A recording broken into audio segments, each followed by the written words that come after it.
ওম শান্তি। আজিৰ তাৰিখ 8 মে 2024 বৰ্ষ। প্ৰাতঃ মুৰলী বাপদাদা মধুবন। আজিৰ পিতাৰ অমৃতবাণী হৈছে, মৰমৰ সন্তানসকল, বিশ্বৰ সকলো আত্মা অজ্ঞান আৰু দুখী। তোমালোকে তেওঁলোকৰ উপকাৰ কৰা, পিতাৰ পৰিচয় দি আনন্দিত কৰি তোলা। তেওঁলোকৰ চক্ষু মুকলি কৰা। আৰু আজিৰ প্ৰশ্ন, যিকোনো সেৱা কেন্দ্ৰৰ বৃদ্ধিৰ আধাৰ কি? পিতাই উত্তৰত কৈছে, নিস্বাৰ্থ সঁচা অন্তৰেৰে কৰা সেৱা। তোমালোকৰ সেৱাৰ প্ৰতি সদায় ৰুচি থাকিলে ভঁৰাল ভৰপূৰ হৈ থাকিব। য'ত সেৱা হ'ব পাৰে ত'ত ব্যৱস্থা কৰিব লাগে। কাৰো পৰা একো খুজিব নালাগে। খোজাতকৈ মৃত্যুৱে শ্ৰেয়। সকলো আপোনা আপুনি আহি যাব। তোমালোকে বাহিৰৰ লোকসকলৰ দৰে চান্দা গোটাব নোৱাৰা। খুজিলে সেৱা কেন্দ্ৰ শক্তিশালী নহ'ব, সেইকাৰণে নোখোজাকৈয়ে সেৱা কেন্দ্ৰ চলোৱা। ওম শান্তি। আত্মিক সন্তানসকল ইয়াত বহি আছে। বুদ্ধিত এইটো জ্ঞান আছে, কেনেকৈ আমি আৰম্ভণিত ওপৰৰ পৰা আহোঁ। যেনেকৈ বিষ্ণু অৱতৰণৰ এটা খেল দেখুওৱা হয়, উৰাজাহাজত বহি পুনৰ তললৈ নামি আহে। এতিয়া তোমালোক সন্তানসকলে বুজিছা যে অৱতাৰ আদি যিবোৰ দেখুওৱা হৈছে, সেয়া সকলো ভুল। এতিয়া তোমালোকে বুজিছা আমি আত্মাসকল প্ৰকৃততে ক'ৰ নিবাসী। কেনেকৈ ওপৰৰ পৰা পুনৰ ইয়ালৈ আহোঁ, কেনেকৈ 84 জন্মৰ ভূমিকা পালন কৰি পতিত হৈ যাওঁ। এতিয়া পুনৰ পিতাই পবিত্ৰ কৰি তোলে। এইটো নিশ্চয়তা তোমালোক বিদ্যাৰ্থীসকলৰ বুদ্ধিত থকা উচিত। 84 চক্ৰ আমি কেনেকৈ লগাওঁ, এইটো স্মৃতিত থকা উচিত। পিতাইহে বুজায় তোমালোকে কেনেকৈ 84 জন্ম লোৱা। কল্পৰ আয়ুস দীঘলীয়া কৰি দিয়াৰ কাৰণে ইমান সহজ কথাও মনুষ্যই নুবুজে। সেইকাৰণে ইয়াক অন্ধবিশ্বাস বুলি কোৱা হয়। যিবোৰ অন্য ধৰ্ম আছে, সেইবোৰ কেনেকৈ প্ৰতিষ্ঠা হয়, এয়াও তোমালোকৰ বুদ্ধিত আছে। তোমালোকে জানা যে পুনৰ্জন্ম লৈ লৈ ভূমিকা পালন কৰি কৰি এতিয়া অন্তিমত আহি উপস্থিত হৈছোঁ। এতিয়া পুনৰ উভতি যাওঁ। এই জ্ঞান তোমালোক সন্তানসকলৰহে আছে। জগতত আন কাৰো এই জ্ঞান নাই। এনেকৈ কয়ও যে 5000 বছৰ পূৰ্বে স্বৰ্গ আছিল, কিন্তু সেয়া কি আছিল এইটো নাজানে। নিশ্চয় আদি সনাতন দেৱী দেৱতাসকলৰ ৰাজ্য আছিল, কিন্তু এইটো একেবাৰে নাজানে। তোমালোকে বুজি পোৱা যে আমিও আগতে একো জনা নাছিলোঁ। অন্য ধৰ্মৰ লোকসকল জানো এনেকুৱা যে নিজৰ ধৰ্ম প্ৰতিষ্ঠাপকজনক নাজানে। তোমালোকে এতিয়া জানি জ্ঞানেৰে পৰিপূৰ্ণ হৈ গলা। বাকী গোটেই জগত এই বিষয়ে অজ্ঞাত। আমি কিমান বুদ্ধিমান হৈ গৈছিলোঁ। পুনৰ এতিয়া অবোধ অজ্ঞানী হৈ গলো। মনুষ্য হৈও অথবা ভাৱৰীয়া হৈও আমি জনা নাছিলোঁ।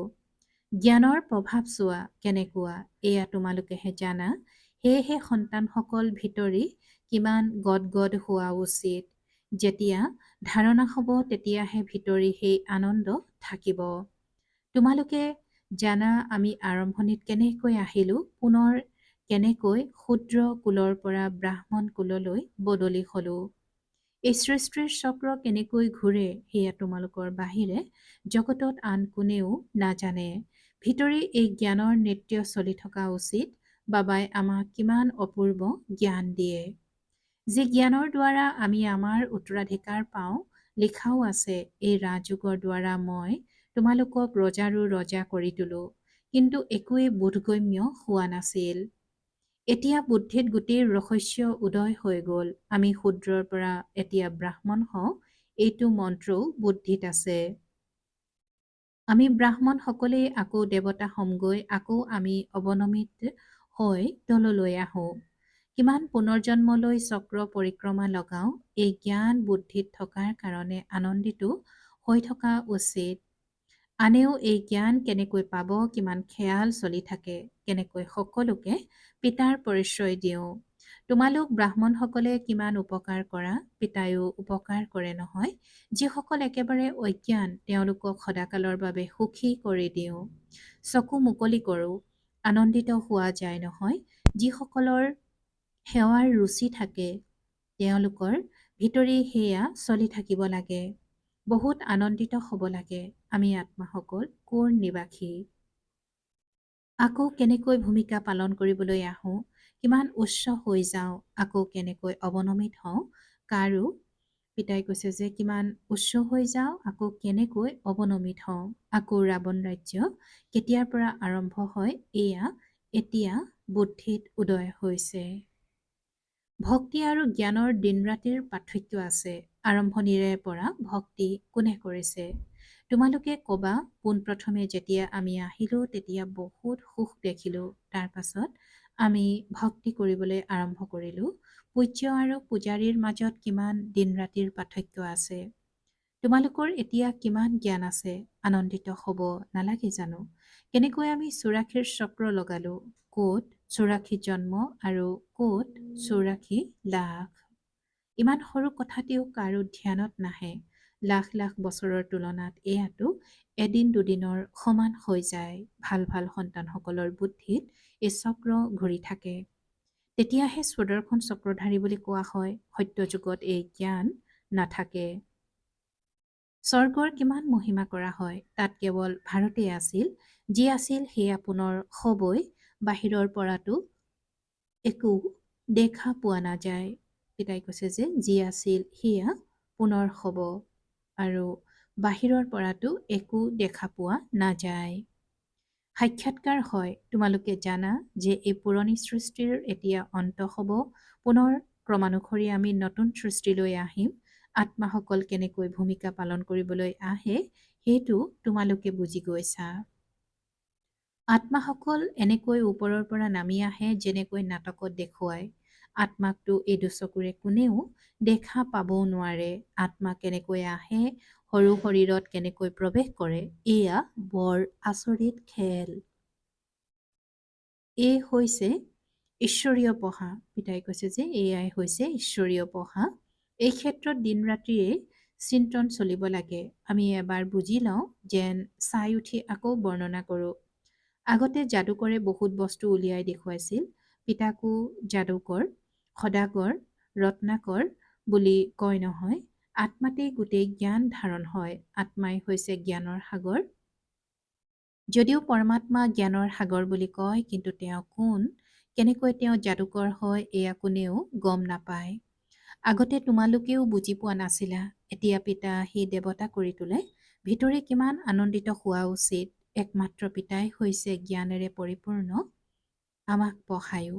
এয়া কেৱল তোমালোক সন্তানসকলেহে জানা। ভিতৰি দিনে ৰাতিয়ে ইয়াৰ স্মৃতিচৰণ চলি থাকিব লাগে। পিতাই কৈছে যে ভিতৰি দিনে ৰাতিৰে ইয়াৰ স্মৃতিচাৰণ চলি থাকিব লাগে। এই বেসদৰ নাটকৰ জ্ঞান কেৱল একমাত্ৰ পিতাইহে শুনাব পাৰে, আন কোনেও শুনাব নোৱাৰে। বাবাই জানো দেখিছে, কিন্তু তেওঁৰ গোটেই জ্ঞান আছে। পিতাই কয়, মই সত্যযুগ ত্ৰেতাটো নাহো, কিন্তু গোটেই জ্ঞান শুনাও। আচৰিত লাগে নহয়? যিজনে কেতিয়াও ভূমিকাই পালন কৰা নাই, তেওঁ কেনেকৈ শুনায়? পিতাই কয়, মই একোৱেই নাচাওঁ।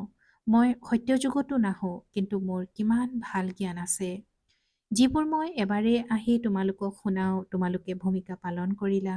তোমালোকে নাজানা, আৰু যিজনে ভূমিকাই পালন কৰা নাই, তেওঁ সকলো কথা শুনায়। আচৰিত কথা নহয় জানো? আমি যিসকল ভাৱৰীয়া, আমি একো নাজানো আৰু পিতাৰ গোটেই জ্ঞান আছে। পিতাই কয়, মই জানো সত্যযুগ ত্ৰেতাত আহোঁ যে তোমালোকক অনুভৱ শুনাম। ড্ৰামা অনুসৰি নেদেখাকৈয়ে, অনুভৱ নকৰাকৈয়ে গোটেই জ্ঞান দিয়ে। কিমান আচৰিত কথা। মই ভূমিকা পালন কৰিবলৈ নাহোঁৱেই আৰু তোমালোকক গোটেই ভূমিকাৰ বিষয়ে বুজাওঁ।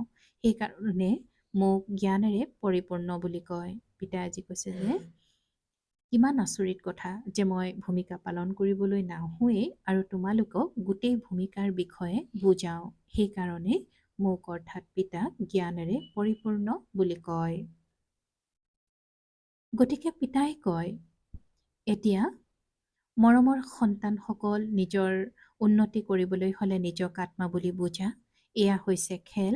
তোমালোকে পুনৰ এনেকৈয়ে খেল খেলিবা, দেৱী দেৱতাক হবা, আকৌ চক্ৰ পৰিক্ৰমা লগাই অন্তিমত মনুষ্য হবাগৈ। আচম্বিত হৈ যাব লাগে নহয়। বাবাৰ এই জ্ঞান ক'ৰ পৰা আহিল? তেওঁৰতো কোনো গুৰুও নাই। ড্ৰামা অনুসৰি প্ৰথমৰে পৰাই তেওঁৰ এই ভূমিকা পালন কৰোঁতা নিৰ্ধাৰিত হৈ আছে। ইয়াক প্ৰাকৃতিক পৰিঘটনা বুলি কোৱা হ'ব নহয়। প্ৰতিটো কথাই আচৰিত। পিতাই বহি নতুন কথা বুজায়। এনেহেন পিতাক কিমান স্মৰণ কৰিব লাগে। 84 চক্ৰও স্মৃতিলৈ আনিব লাগে। এইটো ৰহস্যও বাবাইহে বুজাইছে। বিৰাট ৰূপৰ চিত্ৰ কিমান ভাল। লক্ষ্মী নাৰায়ণ অথবা বিষ্ণুৰ যি চিত্ৰ তৈয়াৰ কৰে সেয়াই দেখুৱাওঁ। আমি কেনেকৈ 84 জন্মত আহোঁ, আমিয়েই দেৱতা, আকৌ ক্ষত্ৰিয় বৈশ্য, পুনৰ শূদ্ৰ হওঁ। এইটো স্মৃতিচাৰণ কৰোঁতে জানো কিবা কষ্ট হয়? পিতা হৈছে জ্ঞানেৰে পৰিপূৰ্ণ। কাৰোবাৰ পৰা পঢ়িছে জানো? শাস্ত্ৰ আদিও পঢ়া নাই। একো নপঢ়াকৈয়ে, গুৰুৰ শৰণ নোলোৱাকৈয়ে ইমান জ্ঞান শুনায়। এনেকুৱাটো কেতিয়াও দেখা নাই। পিতা কিমান মৰমৰ। ভক্তি মাৰ্গত কোনোৱে আন কাৰোবাক মৰমৰ বুলি বুজাব। যাৰ মনলৈ যিয়ে আহে তেওঁকেই পূজা কৰিবলৈ লাগি যায়। বাবাই বহি সকলো ৰহস্য বুজায়। আত্মাই আনন্দ স্বৰূপ হয়, আকৌ আত্মাই দুখৰ ৰূপ চি হৈ যায়। ভক্তি মাৰ্গতো তোমালোকে একোৱেই জনা নাছিলা। মোৰ কিমান মহিমা কৰে, কিন্তু একোৱেই নাজানে। এয়াও কিমান আচৰিত খেল। এই সকলো খেলৰ বিষয়ে বাবাই বুজাইছে। চিৰি আদি ইমান চিত্ৰ কেতিয়াও দেখাও নাছিলো। এতিয়া দেখিবলৈ পোৱা, শুনা, সেয়েহে কয়ো এই জ্ঞানটো যথাৰ্থ ৰীতিৰ। কিন্তু কাম হৈছে মহাশত্ৰু। ইয়াৰ ওপৰত জয়ী হ'ব লাগে। এইটো শুনি আকৌ ঢিলা হৈ যায়। তোমালোকে কিমান বুজোৱা, নুবুজেই কিমান পৰিশ্ৰম হয়। এইটো জানা যে কল্পপূৰ্বে যিসকলে বুজিছিল তেওঁলোকেই বুজিব। যিমান সংখ্যক দৈবী পৰিয়ালৰ হ'বলগীয়া আছে তেওঁলোকৰহে ধাৰণা হ'ব। তোমালোকে জানা যে আমি শ্ৰীমতত ৰাজধানী স্থাপনা কৰোঁ। পিতাৰ নিৰ্দেশনা হৈছে আনকো নিজৰ সমান কৰি তোলা। পিতাই সকলো জ্ঞান শুনাই আছে, তোমালোকেই শুনাই আছা। গতিকে নিশ্চয় এওঁ শিৱ বাবাৰ ৰথেও শুনাব পাৰে, কিন্তু নিজক গুপ্ত কৰি দিয়ে। তোমালোকে শিৱ বাবাকেই স্মৰণ কৰি থাকা। এওঁৰতো মহিমাও কৰিব নালাগে। সকলোৰে সদ্গতি দাতা, মায়াৰ শিকলিৰ পৰা মুক্ত কৰোতা এজনেই। পিতাই কেনেকৈ বহি তোমালোকক বুজায়, এয়া তোমালোক সন্তানসকলৰ বাহিৰে আন কোনেও গম নাপায়। মনুষ্যই এইটোও নাজানে যে ৰাৱণ কি বস্তু। প্ৰত্যেক বছৰে জ্বলাই আহিছে। প্ৰকৃতিটো শত্ৰুৰ সজা হয়। পিতাই কৈছে যে মনুষ্যই এইটোও নাজানে যে ৰাৱণ কি বস্তু। প্ৰত্যেক বছৰে জ্বলাই আহিছে। প্ৰতিকৃতিটো শত্ৰুৰ সজা হয়। তোমালোকে এতিয়া গম পাইছা যে ৰাৱণ ভাৰতৰ শত্ৰু। পিতাই আজি ৰাৱণৰ প্ৰতিকৃতিৰ বিষয়ে কৈছে যে ৰাৱণৰ প্ৰতিকৃতিটো হৈছে শত্ৰু। তোমালোকে এতিয়া গম পাইছা যে ৰাৱণ ভাৰতৰ শত্ৰু, যিয়ে ভাৰতক কিমান দুখী কঙাল কৰি দিছে। সকলো 5 বিকাৰৰূপী ৰাৱণৰ পিঞ্জৰাত আবদ্ধ হৈ আছে। সন্তানসকলৰ ভিতৰি এইটো উদয় হ'ব লাগে, কেনেকৈ আনকো ৰাৱণৰ পৰা মুক্ত কৰোঁ। সেৱা হ'ব যেন লাগিলে তাৰ ব্যৱস্থা কৰিব লাগে। সঁচা অন্তৰেৰে নিস্বাৰ্থ ভাৱেৰে সেৱা কৰিব লাগে। বাবাই কয়, এনেকুৱা সন্তানৰ ভঁৰাল মই ভৰপূৰ কৰোঁ। ড্ৰামাত নিৰ্ধাৰিত হৈ আছে, সেৱাৰ ভাল সুযোগ থাকিলে এই ক্ষেত্ৰত সুধিবলগীয়া একো নাথাকে। পিতাই কৈ দিছে যে সেৱা কৰি থাকা, কাৰো পৰা নুখুজিবা। খোজাতকৈ মৃত্যুৱে শ্ৰেয়। আপোনা আপুনি তোমালোকৰ ওচৰলৈ আহিব। খুজিলে সেৱা কেন্দ্ৰ ইমান শক্তিশালী নহ'ব। নোখোজাকৈয়ে সেৱা কেন্দ্ৰ চলোৱা। আপোনা আপুনি সকলো আহি থাকিব। তাত শক্তি থাকিব। যেনেকৈ বাহিৰৰ লোকে চান্দা একত্ৰিত কৰে, তেনেকৈ তোমালোকে কৰিব নালাগে। মনুষ্যকটো কেতিয়াও ভগৱান বুলি কোৱা নহয়। পিতাই আজি কৈছে যে মনুষ্যক কেতিয়াও ভগৱান বুলি কোৱা নহয়। জ্ঞানটো হৈছে বীজ। বীজ ৰূপ পিতাই বহি তোমালোকক জ্ঞান দিয়ে। বীজেই জ্ঞানেৰে পৰিপূৰ্ণ নহয় জানো? সেই জড় বীজেটো বৰ্ণনা কৰিব নোৱাৰে। তোমালোকে বৰ্ণনা কৰা। সকলো কথা বুজিব পাৰা। এই বেসদৰ বৃক্ষ কোনেও বুজি নাপায়। তোমালোক অনন্য সন্তানসকলে পুৰুষাৰ্থৰ ক্ৰম অনুসৰি জানা। পিতাই বুজাই, মায়াও প্ৰবল। কিছু সহ্যও কৰিবলগীয়া হয়। কিমান কাঢ়া কাঢ়া বিকাৰ আছে। ভাল ভাল সেৱা কৰোঁতাসকলৰ আগবাঢ়ি গৈ থাকোঁতে এনেকুৱা মায়াৰ চৰ লাগি যায়। পিতাই কৈছে যে ভাল ভাল সেৱা কৰোঁতাসকলৰো আগবাঢ়ি গৈ থাকোঁতে এনেকুৱা মায়াৰ চৰ লাগি যায় আৰু কয়, মইতো বাগৰি পৰিলোঁ। চিৰি ওপৰলৈ উঠি গৈ থাকোঁতে তললৈ পৰি যায়। তেতিয়া যি উপাৰ্জন কৰিলে সকলো শেষ হৈ যায়। দণ্ডটো নিশ্চয় পোৱা উচিত। পিতাৰ আগত প্ৰতিজ্ঞা কৰে, তেজেৰে লেখি দিলে, তথাপিও হেৰাই গ'ল। বাবাই দৃঢ় কৰিবলৈ চায়ো ইমান যুক্তি ৰচিও আকৌ জগতৰ ফালে গুচি যায়। কিমান সহজকৈ বুজায়। ভাৱৰীয়াই নিজৰ ভূমিকাই স্মৃতিলৈ অনা উচিত। নিজৰ ভূমিকা জানো কোনোবাই পাহৰিব পাৰে? পিতাইতো নিতৌ ভিন্ন ভিন্ন প্ৰকাৰেৰে বুজাই থাকে। তোমালোকেও বহুতকে বুজোৱা, তথাপিও কয়, আমি বাবাৰ সন্মুখলৈ যাওঁ। পিতাটো হৈছে বিস্ময়কৰ। নিতৌ মুৰলী শুনায়। তেওঁ হৈছে নিৰাকাৰ। নাম ৰূপ দেশ কাল নাই, তেন্তে মুৰলী কেনেকৈ শুনাব? আচৰিত হৈ যায়। আকৌ দৃঢ় হৈ আহে, অন্তৰে বিচাৰে, এনেহেন পিতাৰ উত্তৰাধিকাৰ দিবলৈ আহিছে, তেওঁক সাক্ষাৎকাৰ কৰোঁ। এইটো পৰিচয়েৰে আহি সাক্ষাৎ কৰিলে তেতিয়া পিতাৰ পৰা জ্ঞান ৰত্ন ধাৰণ কৰিব পাৰিব। শ্ৰীমত পালন কৰিব পাৰিব। ভাল বাৰু। অতি মৰমৰ কল্পৰ পাছত পুনৰাই মিলিত হোৱা সন্তানসকলৰ প্ৰতি মাতা পিতা বাপ দাদাৰ স্নেহপূৰ্ণ স্মৰণ আৰু সুপ্ৰভাত। আত্মিক পিতাৰ আত্মিক সন্তানসকলক নমস্কাৰ। আৰু আত্মিক সন্তানসকলৰ আত্মিক মাত পিতা আৰু বাপ দাদাৰ প্ৰতি স্নেহপূৰ্ণ স্মৰণ আৰু সুপ্ৰভাত আৰু নমস্কাৰ নমস্কাৰ নমস্কাৰ। আৰু আজিৰ ধাৰণাৰ বাবে মুখ্য সাৰ প্ৰথমতে জ্ঞান জীৱনত ধাৰণ কৰি আনন্দত গদগদ হ'ব লাগে। অপূৰ্ব জ্ঞান আৰু জ্ঞানদাতাক সুঁৱৰি জ্ঞানৰ নৃত্য কৰিব লাগে। দ্বিতীয়তে নিজৰ ভূমিকাহে স্মৃতিত ৰাখিব লাগে। আনৰ ভূমিকা চাব নালাগে। মায়া অতি প্ৰবল, সেইকাৰণে সাৱধান হৈ থাকিব লাগে। নিজৰ উন্নতিত লাগি থাকিব লাগে। সেৱাত ৰুচি ৰাখিব লাগে। আৰু আজিৰ বৰদান, ভালৰ দ্বাৰা প্ৰভাৱিত হোৱাৰ সলনি সেয়া নিজৰ মাজত ধাৰণ কৰোঁতা পৰমাত্ম স্নেহী হোৱা। ভালৰ দ্বাৰা প্ৰভাৱিত হোৱাৰ সলনি সেয়া নিজৰ মাজত ধাৰণ কৰোঁতা পৰমাত্ম স্নেহী হোৱা।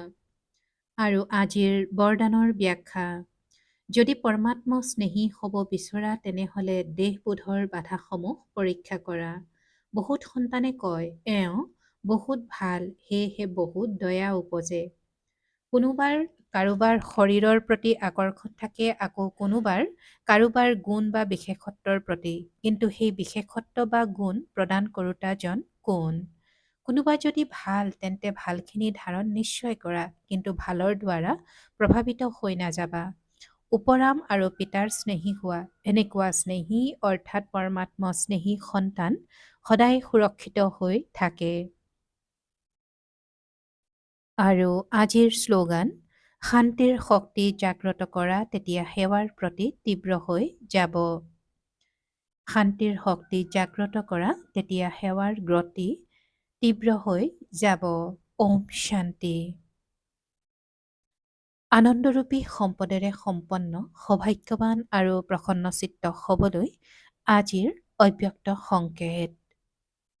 শৰীৰ লাগিলে বেমাৰ হওক, কিন্তু শৰীৰৰ বেমাৰৰ বাবে যাতে মন অশান্ত নহয়। সদায় আনন্দত নাচি থাকা, তেতিয়া শৰীৰো ঠিক হৈ যাব। মনৰ আনন্দেৰে শৰীৰটো চলোৱা, তেতিয়া দুয়োটা ব্যায়াম হৈ যাব। আনন্দ হৈছে দোৱা আৰু ব্যায়াম হৈছে দৰৱ। গতিকে দোৱা আৰু দৰৱ দুয়োটা থকা বাবে সকলো সহজ হৈ যাব। ওম শান্তি।